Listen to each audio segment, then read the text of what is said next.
बिस्मिल्लाहिर्रहमानिर्रहीम अस्सलामुअलैकुम students, this is Atif Ahmad your physics teacher. बच्चों, आज की इस वीडियो में हम डिस्कस करने जा रहे हैं रेजोनेंस इन आरएलसी सर्किट्स और आज का हमारा टॉपिक एग्जाम के पॉइंट ऑफ व्यू से इंतहाई अहम है, तो आपने इसको बहुत अच्छे तरीके से सीखना है। बच्चों, दो तरह के हमारे पास रेजोनेंस सर्किट्स होते हैं। Number one, series resonance circuit, जो कि इससे प्रीवियस लेक्चर में हम डिटेल के साथ सीख चुके हैं, और नंबर टू है पैरेलल रेजोनेंस सर्किट, जो हम आज डिस्कस करने जा रहे हैं। इसको एलसी पैरेलल रेजोनेंस सर्किट भी कहते हैं, इसको आरएलसी पैरेलल रेजोनेंस सर्किट भी कहते हैं। आपकी बुक में जो मेंशन है वो लिखा हुआ है एलसी पैरेलल रेजोनेंस सर्किट। ठीक है, अच्छा, अब सबसे पहले ये जान लीजिए कि एलसी पैरेलल सर्किट क्या होता है। सिंपली आपने एक इंडक्टर लेना है और एक कैपेसिटर, दोनों को एक एसी सोर्स के साथ आपने ज्वाइन कर देना है पैरेलली। ठीक है, तो वो जो सर्किट आपके पास बनेगा उसको हम बोलेंगे एलसी पैरेलल सर्किट। अब मैं इसको आरएलसी पैरेलल सर्किट क्यों लिख रहा हूँ, उसकी क्या वजह है। बच्चों, ये जो इंडक्टर इसमें इस्तेमाल हुआ ना, इंडक्टर कैसे बनता है आपको पता है। मैंने बताया था कि एक थिक कॉपर वायर ले लो, उसको किसी सिलेंड्रिकल ऑब्जेक्ट के ऊपर ऐसे वाउंड करो, उसके बाद उसको निकाल लो, तो वो ना हमारे पास एक स्प्रिंग लाइक शेप में आ जाएगा। वो सिंपली क्या होता है, इंडक्टर होता है। ठीक है, अब वो बना वायर से है तो उसकी कुछ ना कुछ रेजिस्टेंस तो होगी ना, उस रेजिस्टेंस को मैंने यहाँ पे सेपरेटली ड्रा किया हुआ है। ठीक है, या तो इसलिए मैं इसको आरएलसी पैरेलल सर्किट कह रहा हूँ। ठीक है बच्चों, ओके, तो यहाँ तक आपने इंट्रोडक्शन सीख लिया सर्किट का। अब हम बात करते हैं रेजोनेंस की। रेजोनेंस क्या होती है? रेजोनेंस लफ्ज़ का मतलब होता है हम आहंगी, हम आहंग हो जाना। मैंने कहा था कि इसको आप ज़्यादा आसानी से समझ लेंगे अगर आप इसका मतलब ले मैचिंग। आप यूँ समझें कि रेजोनेंस का मतलब है हम आहंग होना और मतलब कि मैच कर जाना। ठीक है, अब आपको बताऊंगा किस चीज़ को किस चीज़ से मैच कर जाना हमारे पास रेजोनेंस होगी। ठीक है, चलिए बढ़ते हैं आगे। बच्चों, इस सर्किट में ना कैपेसिटर लगा हुआ है, इंडक्टर लगा हुआ है। ये दोनों जो कंपोनेंट हैं ये एसी करंट को अपोज करने की सलाहियत रखते हैं। ठीक है, और जो ऑपोजिशन ये करंट को ऑफर करते हैं उसको हम बोलते हैं रिएक्टेंस। ठीक है, और इंडक्टर जो रिएक्टेंस ऑफर करता है उसको इंडक्टिव रिएक्टेंस कहते हैं, और कैपेसिटर की जो ऑपोजिशन है उसको हम कैपेसिटिव रिएक्टेंस कहते हैं।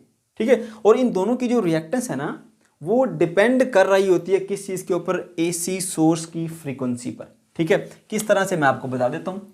XL से हम इंडक्टिव रिएक्टेंस को शो करते हैं, फार्मूला होता है 2πf/L। तो यहाँ पे आप देख सकते हैं फ्रीक्वेंसी का इंडक्टिव रिएक्टेंस के साथ एक डायरेक्ट रिलेशन आ रहा है। मतलब कि अगर हाई फ्रीक्वेंसी होगी एसी सोर्स की तो इंडक्टिव रिएक्टेंस ज़्यादा होगी, अगर लो फ्रीक्वेंसी होगी तो एसी की तो फिर हमारे पास इंडक्टिव रिएक्टेंस कम होगी। इसी तरह से XC जो है वो कैपेसिटिव रिएक्टेंस होती है, वो इक्वल होती है 1/2πf और साथ में C आता है। यहाँ पे देखिए ये F जो है वो 1/f लिखा हुआ है, इधर XC है, तो मतलब फ्रीक्वेंसी का इस कैपेसिटिव रिएक्टेंस के साथ इन्वर्स रिलेशन होता है, जिसका मतलब ये है कि अगर एसी सोर्स की फ्रीक्वेंसी लो होगी तो कैपेसिटिव रिएक्टेंस हाई होगी, अगर एसी सोर्स की फ्रीक्वेंसी हाई होगी तो कैपेसिटिव रिएक्टेंस जो है वो हमारे पास लो होगी। ठीक है, अब ये दोनों की जो रिएक्टेंस है वो एसी सोर्स की फ्रीक्वेंसी पे डिपेंड कर रही होती है। ठीक है, फर्स्ट करें इनिशियली हमने एसी सोर्स की फ्रीक्वेंसी जो है वो लो रखी हुई है, तो लो फ्रीक्वेंसी पे क्या होगा, जो इंडक्टिव रिएक्टेंस होगी वो लो होगी। ठीक है, और जो कैपेसिटिव रिएक्टेंस होगी वो हाई होगी। ठीक है, ऐसे अलग अलग इनके लेवल होंगे। ठीक है, अब आप क्या करो, आहिस्ता आहिस्ता इसी सोर्स की फ्रीक्वेंसी बढ़ाओ। आप ऐसा सोर्स लगाए जिसकी फ्रीक्वेंसी को आप बढ़ा सकते हो। ठीक है, आहिस्ता आहिस्ता इसी सोर्स की फ्रीक्वेंसी जो है वो बढ़ाओ। ठीक है, तो क्या होगा, ये जो इंडक्टिव रिएक्टेंस है ये धीरे धीरे बढ़ना शुरू हो जाएगी, और जो ये कैपेसिटिव रिएक्टेंस है ये धीरे धीरे कम होना शुरू हो जाएगी। ठीक है, तो जैसे जैसे आप फ्रीक्वेंसी को बढ़ाते जाओगे, ये यहाँ पर ये लेवल है हमारे पास इंडक्टिव रिएक्टेंस का, ये कैपेसिटिव रिएक्टेंस का, तो आहिस्ता आहिस्ता ये कम होती जाएगी और ये बढ़ती जाएगी। एक पॉइंट आएगा कि दोनों के दोनों बिल्कुल बराबर आ जाएंगे। एक खास फ्रीक्वेंसी के ऊपर आगे दोनों ये बिल्कुल एक दूसरे के साथ बराबर आ जाएंगे, मैच कर जाएंगे इनकी रिएक्टेंस, यानी ये हम आहंग हो जाएंगे। ठीक है, और ये जिस फ्रीक्वेंसी के ऊपर आके इंडक्टिव रिएक्टेंस और कैपेसिटिव रिएक्टेंस दोनों मैच कर जाती हैं, सेम हो जाती हैं, उस फ्रीक्वेंसी को हम बोलते हैं रेजोनेंस फ्रीक्वेंसी, और इस वक्त जो सर्किट है इसको बोलेंगे रेजोनेंस सर्किट। ठीक है, हमारा सर्किट जो है वो रेजोनेंस में आ चुका है। ठीक है बच्चों, तो ये वो मैचिंग थी जिसकी मैं बात कर रहा था, हम आहंगी, यानी इंडक्टर में और कैपेसिटर में हम आहंगी आ गई है। ठीक है, दोनों की जो कैपेसिटिव रिएक्टेंस और इंडक्टिव रिएक्टेंस है वो मैच कर गई है। तो इसीलिए हम इसको यूँ डिफाइन करते हैं फ्रीक्वेंसी को, a frequency fr at which xl is equal to xc, वो फ्रीक्वेंसी जिसके ऊपर इंडक्टिव रिएक्टेंस और कैपेसिटिव रिएक्टेंस दोनों इक्वल हो जाती हैं, इज कॉल्ड रेजोनेंस फ्रीक्वेंसी। ठीक है बच्चों, तो यहाँ पर हमने इसका कंसेप्ट भी सीख लिया। अब हम मजीद इसकी जो है वो डिटेल्स में जाते हैं। तो हमने अब क्या करना है जी, इसकी फेजर डायग्राम को डिस्कस करना है। बड़े ध्यान से समझना है इसको बच्चों।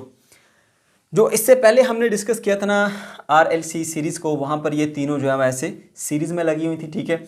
और हमने अलग अलग कंपोनेंट्स में देखा था। रजिस्टर में जब हमने देखा था कि AC सोर्स लगाते हैं तो करंट और वोल्टेज इन फेज़ होते हैं। इंडक्टर में वोल्टेज और जो करंट है उनमें फेज़ डिफरेंस होता है, वोल्टेज लीड करते हैं इंडक्टिव वोल्टेज और करंट लैग करता है, और कैपेसिटर में करंट लीड करता है, वोल्टेज लैग करते हैं, ठीक है। अच्छा, अब इन तीनों में ना करंट क्योंकि सेम पास कर रहा था ऐसे, तो करंट के डायरेक्शन को हमने सेम रखा है। देखिए आई यहाँ पे भी इसकी आई, देखिए आई तीनों में सेम करंट रखा आपने, एक ही वेक्टर से उसको रिप्रेजेंट किया आई से, ठीक है। और वोल्टेज अलग अलग थे, एक का वर्टिकली अपवर्ड, एक का वर्टिकल डाउनवर्ड, एक हॉरिजॉन्टल था, तीनों सा। यहाँ पे ये ऐसे जुड़े हैं पैरेलल में वोल्टेज सेम होते हैं। अब करंट जो है वो अलग अलग हो सकता है, ठीक है। उसको जरा जानिए किस तरह बनाएंगे। तो अब यही फेजर डायग्राम आप किस तरह बनाएंगे जरा देखो।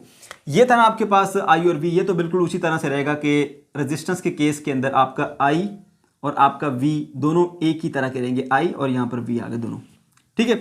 लेकिन जब आप बात करते हैं ना कैपेसिटर की, ये यहाँ पर कैपेसिटर को देखिए, ठीक है। कैपेसिटर में करंट लीड कर रहा है, वोल्टेज लैग कर रहे हैं, ठीक है।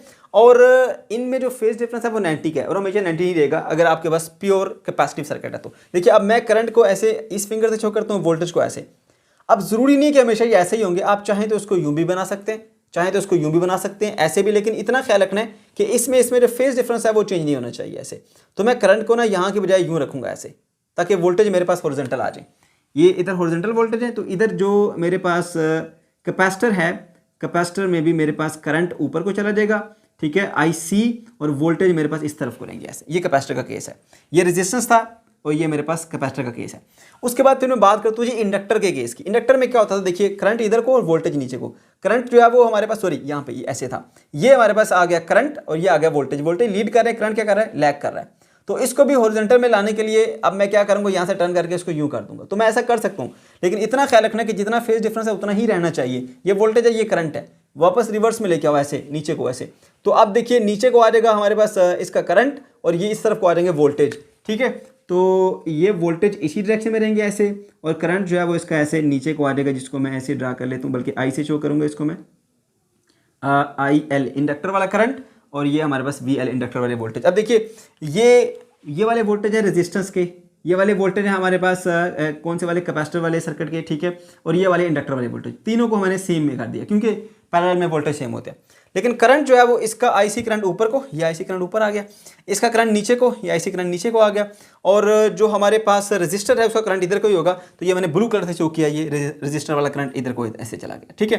तो ये क्योंकि यहाँ पे रजिस्टर के करंट को, वोल्टेज को डिस्कस करना था, इसीलिए मैंने यहाँ पे सेपरेटली इसको आर को ड्रा किया, वरना आपके लिए इसको समझना मुश्किल होता कि इसमें सर्किट में तो आर है ही नहीं, तो सर कहाँ से रजिस्टर वाले वोल्टेज लेके आ रहे हैं, ठीक है। तो वो बेसिकली है इसी की रजिस्टेंस जो कि हमने यहाँ पे सेपरेटली ड्रा की हुई है, ओके।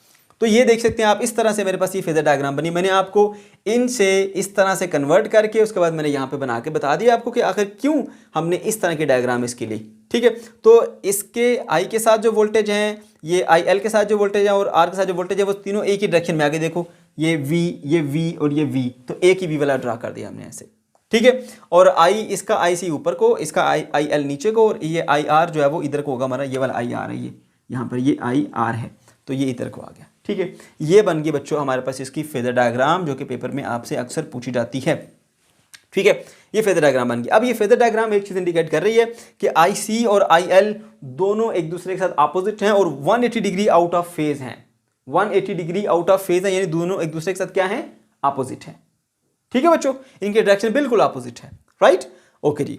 अच्छा, अब हम वो जान लेते हैं जी क्या फ्रीक्वेंसी होगी, जिस फ्रीक्वेंसी के ऊपर जाके हमारे पास रेजोनेंस आ जाएगी, ठीक है। तो उसको जानने के लिए हम कंडीशन हमें पहले पता है कि जब हमारे पास इंडक्टिव रिएक्टेंस और कैपेसिटिव रिएक्टेंस दोनों एक दूसरे के इक्वल आ जाती हैं, ठीक है, तो फिर हमारा सर्किट जो है वो रेजोनेंस में आता है। तो यहाँ पे वही कंडीशन लिखेंगे आप, जैसे आपने पहले सीखा था, XL is equal to XC, यानी inductive reactance become equal to capacitive reactance. इसका फॉर्मूला होता है ओमेगा इंटू L, इसका फॉर्मूला होता है 1 बाय ओमेगा इंटू C। फिर आपने ओमेगा की वैल्यू पुट की 2 पाई f, ठीक है, तो ये बन जाएगा 2 पाई f इंटू L, और ये बन जाएगा 1 डिवाइडेड बाय 2 पाई f इंटू C, ठीक है, ओके। अब क्या करना है जी, आपने यहां से ना फ्रीक्वेंसी की वैल्यू निकालनी है। तो ये f इधर भी है और f इधर भी है, पहले इसको इकट्ठा करो, यहाँ पे डिवाइड हो रहा है, इधर आके मल्टीप्लाई होगा, f का स्क्वायर बन गया। अब के साथ जो है वो 2 पाई और L है, उसको नीचे भेज दो। ये एक 2 पहले से है, एक 2 नीचे जाएगा 2 का स्क्वायर, एक पाई पहले से है, एक पाई नीचे जाएगा पाई का स्क्वायर, ठीक है। और C यहाँ पहले से मौजूद है, ये L इस तरफ जाके LC बन जाएगा। अब हमें तो चाहिए एफ का स्क्वायर तो नहीं चाहिए, तो एक स्टेप मैंने यहाँ पे नहीं किया, वो आप खुद करेंगे। क्या करेंगे, दोनों तरफ स्क्वायर रूट लेंगे। ठीक है, मैं बच्चे बता देता हूँ, इधर स्क्वायर रूट आएगा, स्क्वायर से कट जाएगा, एफ आ जाएगा। 1 का स्क्वायर रूट 1 नहीं होता है, 2 का स्क्वायर रूट से कटेगा, 2 बाहर आ जाएगा। पाई का स्क्वायर रूट से कटेगा, पाई आ जाएगा। इनके ऊपर क्योंकि स्क्वायर नहीं है तो ये स्क्वायर रूट के अंदर ही रहेंगे, एल इंटू सी। ये हमारे पास फार्मूला आ गया, और ये सेम वैसा ही फार्मूला है जैसा कि आपने इससे पहले सीरीज रेजोनेंस सर्किट में कैलकुलेट किया था। ठीक है, तो ये वही फ्रीक्वेंसी होगी हमारे पास। ठीक है, F is equal to 1/2 pi square root of L into C. ये हमारे पास फ्रीक्वेंसी का रिलेशन आ गया। अच्छा, अब जो हमारा प्रीवियस सर्किट था ना, वो उसमें क्या होता था कि जब ये रेजोनेंस में आता था तो रेजोनेंस में आने के बाद हमारे पास जो करंट था ना, वो मैक्सिमम करंट मिलता था इस रेजोनेंस फ्रीक्वेंसी के ऊपर। ठीक है, लेकिन यहां पर काम उल्ट है। यहां पे जब आपके पास रेजोनेंस फ्रीक्वेंसी आएगी ना, तो करंट जो है वो आपका बिल्कुल मिनिमम हो जाएगा, कम हो जाएगा। ठीक है, अब उसकी क्या वजह है, क्यों करंट कम होगा, मैं उसकी वजह आपको बताता हूं। देखो, अब होता यूं है कि जब आपका सर्किट आ जाता है रेजोनेंस के ऊपर, ठीक है, रेजोनेंस पे आ गया तो फिर क्या होता है, यहां पर जो कैपेसिटिव रिएक्टेंस है और यहां पर जो इंडक्टिव रिएक्टेंस है, दोनों एक दूसरे के इक्वल आ चुकी हैं। ठीक है, तो इधर जो करंट फ्लो करने वाला करंट है उसको मैं आई सी बोल देता हूं इस ब्रांच में, और इस ब्रांच में फ्लो करने वाला करंट को मैं आई एल बोल देता हूं। ठीक है, तो आप यहां पे देख सकते हो कि आई सी और आई एल दोनों एक दूसरे के साथ एग्जैक्टली ऑपोजिट हैं। ठीक है, और अगर हमारे पास ये दोनों इनकी जो हमारे पास जो रिएक्टेंस है इक्वल हो जाएगी, तो फिर आई सी और आई एल दोनों एक दूसरे के इक्वल हो जाएंगे। अब इक्वल और ऑपोजिट हैं तो एक दूसरे के इफेक्ट को क्या कर देंगे, ये कैंसल आउट कर देंगे। ठीक है, तो इसका करंट इसके करंट को कैंसिल आउट कर रहा है, इसका करंट इसके करंट को कैंसिल आउट कर रहा है। क्यों, ये दोनों 180 आउट ऑफ फेज हैं। ठीक है, एक दूसरे के इफेक्ट को क्या कर देंगे, कैंसिल कर देंगे। तो जो थोड़ा सा करंट फ्लो करेगा वो क्यों फ्लो करेगा, इसके अंदर जो थोड़ी सी रेजिस्टेंस मौजूद है, उसकी रेजिस्टेंस की वजह से यहां से माइनर सा करंट फ्लो करके जाएगा। तो यहां पे कुछ वैल्यू आपको दिख रही होगी। ठीक है, इस पॉइंट के ऊपर समझ गए। तो यहां पर तो ऐसा होता था कि हमारे पास रेजोनेंस फ्रीक्वेंसी पे आके मैक्सिमम करंट मिलता था। अब यहां बिल्कुल उसका ऑपोजिट ग्राफ आपको यहां मिल रहा है कि जब आपके पास रेजोनेंस फ्रीक्वेंसी आती है तो फिर यहां पे जो करंट आपको मिल रहा होता है वो बिल्कुल मिनिमम, बहुत थोड़ा सा करंट फ्लो कर रहा होता है, वो भी इस कॉइल की रेजिस्टेंस की वजह से फ्लो कर रहा होता है। ठीक है बच्चों, ओके, तो ये पॉइंट जो है वो आपने याद रखना है, क्योंकि इसकी वजह क्या है कि यहां पर आई सी और आई एल एग्जैक्टली एक दूसरे के अपोजिट हैं। ये इक्वल और ऑपोजिट होते हैं तो एक दूसरे के इफेक्ट को कैंसिल आउट कर देंगे, तो फिर माइनर से करंट रेजिस्टेंस से पास करेगा। ठीक है, तो यहाँ पे आपके पास इस फ्रीक्वेंसी के ऊपर वेरी लो करंट आपको देखने को मिलेगा। ठीक है बच्चों, अच्छा अब एक चीज़ और बता दूं कि इसमें ना, इस सिचुएशन में जब हमने लास्ट टाइम यहाँ पे डिस्कस किया था तो ये था कि जब आपके पास रेजोनेंस सर्किट अचीव होती है तो सर्किट की जो इम्पीडेंस होती है वो मिनिमम होती है। ठीक है, वो आर की इक्वल आई थी। ठीक है, बिल्कुल कम से कम रेजिस्टेंस होती है। और यहाँ पर जब आपके पास सर्किट आता है रेजोनेंस में तो इस वक्त इसकी जो इम्पीडेंस होती है वो मैक्सिमम हो जाती है। अब उसकी क्या वजह है, क्यों वो मैक्सिमम हो जाती है, वो मैं आपको सिखाता हूँ। देखिए, ये एक तरफ जो हमारे पास ये सी है और एक तरफ ये एल है। इसकी जो रिएक्टेंस है एक्स सी, इसकी रिएक्टेंस है हमारे पास एक्स एल है, और दोनों पैरेलल में। और याद रहे कि आप यूं ट्रीट कीजिए इसको कि जैसे ये दो रजिस्टर हैं। जब दो रजिस्टर होते हैं ना हमारे पास, एक ये जैसे देखते हैं ये 1 ओम का और ये 9 ओम का, पैरेलल जुड़े हुए हैं। अब ये 1 है और ये 9 है, तो इसकी जो आप इक्विवेलेंस रेजिस्टेंस निकालते हैं ना उस फार्मूले से 1 divided by R E is equals to 1 by R 1 divided by R 2। अब देखिए, इससे आपने क्या करना है जी, इसका ले लेना है आपने एलसीएम। तो एलसीएम आपके पास आएगा जी R1 plus R2 divided by R1 multiply by R2। ये 1/RE के इक्वल है, तो आपको तो RE चाहिए, इसका रेसिप्रोकल कर लेंगे तो फाइनली क्या मिलेगा आपको, यहाँ पर मैं लिख देता हूँ RE is equals to R1 multiply by R2 divided by R1 plus R2। ये फार्मूला आ गया जी हमारे पास इक्विवेलेंस रेजिस्टेंस कैलकुलेट करने का, जब पैरेलल में रेजिस्टर कनेक्टेड होते हैं। अब देखिए, ये फार्मूला मैंने यहाँ पे लगाया, ये 1 ओम का हो और ये 9 ओम का, यानी कि इनकी जो रेजिस्टेंस है वो सेम नहीं, अलग अलग है। तो उस सिचुएशन में आपके पास जो रेजिस्टेंस मिल रही है वो 0.9 ओम मिल रही है। अगर इनका डिफरेंस कम कर दिया जाए, यानी ये 3 कर दिया और ये 7 कर दिया, ठीक है, तो अब देखें जो आपको रेजिस्टेंस मिल रही है 2.1 ओम की मिल रही है।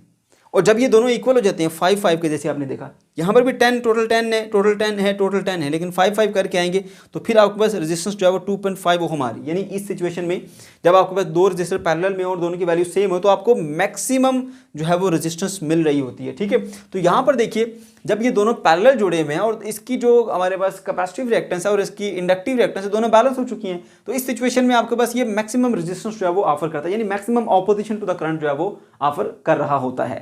ठीक है, तो इस वजह से जब ये रेजोनेंस सर्किट में आता है तो इसकी जो इंपेडेंस होती है वो मैक्सिमम होती है, लेकिन होती वो भी रेजिस्टिव ही है। ठीक है बच्चों, तो अब हम इसकी प्रॉपर्टीज की तरफ आते हैं। ये तमाम चीजें हमने सीख ली। पहली प्रॉपर्टी क्या है जी, impedance is maximum at resonance. ठीक है, जब रेजोनेंस होती है तो इंपेडेंस जो है वो मैक्सिमम होती है। ठीक है, okay. And circuit is resistive, और सर्किट जो है वो इसमें भी रेजिस्टिव सर्किट की तरह बिहेव करता है। जैसे यहाँ पर भी इंपेडेंस जो है वो आपके पास रेजिस्टिव आई थी, इसी तरह इधर भी जो होती है हमारे पास इंपेडेंस वो रेजिस्टिव ही होती है। ठीक है बच्चों, ओके। उसके बाद क्या थी, at resonance current is minimum. ठीक है, जब रेजोनेंस सर्किट होता है, ठीक है, तो करंट आपके पास मिनिमम होता है। ये सेकंड प्रॉपर्टी मैं आपको पहले बता चुका हूँ। ठीक है, यहाँ पे रेजोनेंस फ्रीक्वेंसी के ऊपर आके करंट क्या है, मिनिमम हो जाता है। ठीक है, वो हम डिस्कस कर चुके हैं कि इधर का करंट और इधर का करंट जो है वो बिल्कुल इक्वल अपोजिट हो जाते हैं। यहाँ पे आप देख सकते हैं फेजर डायग्राम से भी। ठीक है, 180 आउट ऑफ फेज होते हैं, तो इसलिए आपके पास करंट की जो वैल्यू होती है रेजोनेंस के ऊपर आके वो बिल्कुल मिनिमम हो जाती है।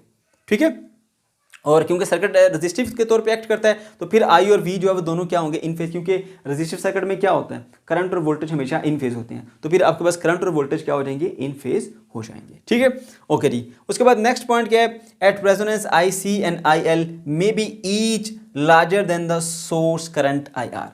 अब जो सोर्स करंट प्रोवाइड कर रहे हैं, मान लीजिए वो आई आर है, ठीक है, वो उससे ज्यादा करंट जो है वो इन में फ्लो कर रहा होता है, यानी आई सी और आई एल, इनकी जो वैल्यू ऑफ करंट है वो इससे सोर्स से ज्यादा बन जाती है। आखिर उसकी क्या वजह है, मैं दो तरीकों से समझाऊंगा। ये ऐसा पॉइंट है जो कि अक्सर स्टूडेंट को जो है वो क्लियर नहीं हो रहा होता, तो दो तरह से मैं आपको समझाऊंगा, उम्मीद आपको समझ में आ जाए। ठीक है, देखिए एक बात है कि यहाँ पे जो है ना हमारे पास एक कैपेसिटर और एक इंडक्टर जो है ना वो दोनों ऐसे पैरेलल में जुड़े हैं, जैसे आप देख सकते हैं ऐसी सिचुएशन है।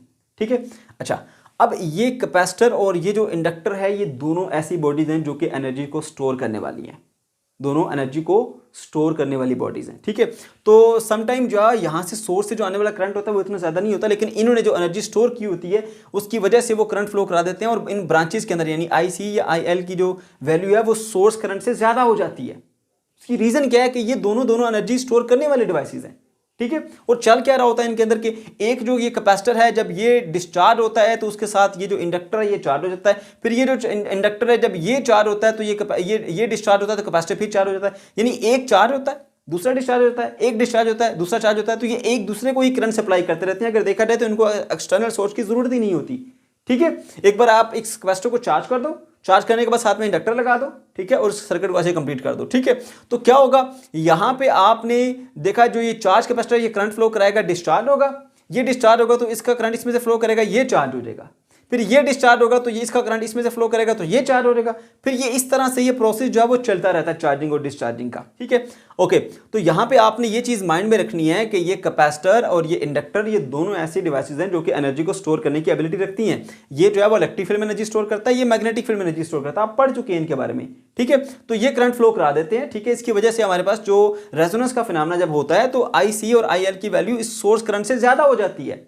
ठीक है, ऐसी सिचुएशन आपको मिलती है कि जब आपके पास आईसी और आईएल की वैल्यू सोर्स करंट से भी ज्यादा होती है। उसकी वजह यह है कि हमारे पास खुद ये एनर्जी स्टोर करने वाले डिवाइसेस हैं। इवन यहां से अगर लो करंट भी आ रहा है तो ये अपना जो अंदर स्टोर एनर्जी है उससे करंट फ्लो करा के इनकी वैल्यू ज्यादा ले लेते हैं। लेकिन याद रखना कि आईसी और आईएल दोनों एक दूसरे के साथ ऑपोजिट होने की वजह से एक दूसरे के इफेक्ट को क्या कर रही होती है, कैंसल आउट कर रही होती है। ठीक है, तो ओवरऑल सर्किट में करंट बहुत कम फ्लो कर रहा होता है। ठीक है, क्यों, इनकी वैल्यू ज्यादा तो होती है लेकिन एक दूसरे के अपोजिट होती है, तो इसलिए कैंसल आउट कर रहे होते हैं। ठीक है, अच्छा, और मैं एक चीज आपको यहां पर और बता दूं कि ये जो सर्किट होता है ना ये बेसिकली क्या कर रहा होता है, इलेक्ट्रॉन को ना ऑसिलेट करा रहा होता है। किस तरह से ऑसिलेट करा होता है वो मैं आपको समझाता हूं। देखिए जरा, ये हमने एक चार्ज कैपेसिटर लिया है, ठीक है, और इसके साथ हमने ये एक जो है वो इंडक्टर लगा दिया।